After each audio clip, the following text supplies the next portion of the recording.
ایک بادشاہ کی عادت تھی کہ وہ بھیس بدل کر لوگوں کی خبر گیری کیا کرتا تھا۔ ایک دن وہ اپنے وزیر کے ساتھ شہر کے ایک کنارے پر پہنچا تو دیکھا ایک آدمی گرا پڑا ہے۔ قریب جا کر اسے ہاتھ لگایا، اسے ہلایا تو پتہ چلا کہ یہ شخص مر گیا ہے۔ افسوس کی بات تو یہ تھی کہ لوگ اس کے پاس سے تو گزر رہے تھے لیکن اس کی لاش کو اٹھانا کوئی بھی گوارا نہیں کر رہا تھا۔ بادشاہ نے لوگوں کو آواز دی، رات کا وقت تھا، لوگ بادشاہ کو پہچان نہ سکے۔ بادشاہ نے آواز دی، لوگوں اس کو کیوں نہیں اٹھاتے، یہ تو بیچارہ مر چکا ہے، یہ بیچارہ مرا پڑا ہے، یہ جانتے ہوئے بھی تم اسے ہاتھ لگانا گوارا نہیں کر رہے۔ لوگوں نے کہا یہ بڑا ہی گنہگار شخص تھا، بدکار تھا، سیاکار تھا، خطاکار تھا، اسی لیے ہم اسے نہیں اٹھا رہے۔ خیر بادشاہ اور وزیر نے یہ لاش اٹھائی، اس کے گھر لے گئے۔ بیوی نے جیسے ہی خامد کی لاش دیکھی تو خون کے آنسو رونے لگ گئی، رو کر کہنے لگی ہائے میں گواہی دیتی ہوں کہ میرا خامد اللہ کا ولی تھا، اللہ کا محبوب تھا۔ بادشاہ اور اس کا وزیر بھی ساتھ میں کھڑا اس کا رونا سن رہا تھا۔ بادشاہ کو اس بات پر بڑا ہی تعجب ہوا کہ یہ تو زانی شخص تھا، اللہ کا ولی کیسے بن گیا؟ لوگ اس کے گناہوں کی گواہی دے رہے تھے جبکہ اس کی بیوی کہتی ہے میرے شوہر اللہ کا ولی تھا، اللہ کا ولی کیسے بن گیا؟ بادشاہ نے کہا مائی ایک بات تو بتا، لوگ تو تیرے اس مرے ہوئے خامد کو برا بھلا کہہ رہے تھے اور تم کہہ رہی ہو کہ میرا خامد اللہ کا ولی تھا، یہ کیسے؟ بیوی نے کہا مجھے بھی لوگوں سے بس یہی توقع تھی بھائیو، دراصل حقیقت یہ ہے کہ میرا خامد روز شراب خانے جا کر شراب خریدتا اور گھر لا کر گڑھے میں بہا دیتا اور ساتھ میں کہتا چلو کچھ تو گناہوں کا بوجھ مسلمانوں سے ہلکا ہوا۔ پیتا نہیں تھا،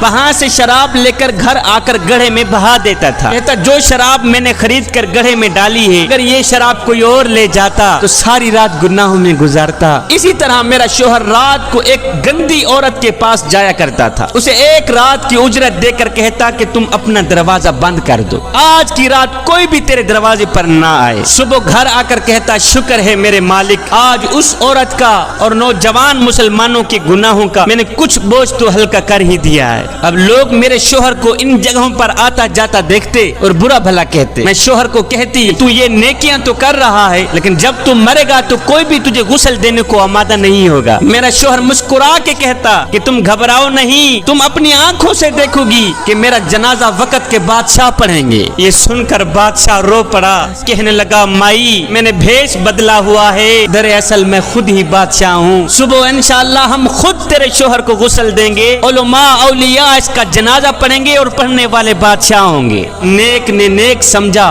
بد نے بد جانا مجھے، جس کا جیسا ظرف تھا اتنا ہی پہچانا مجھے۔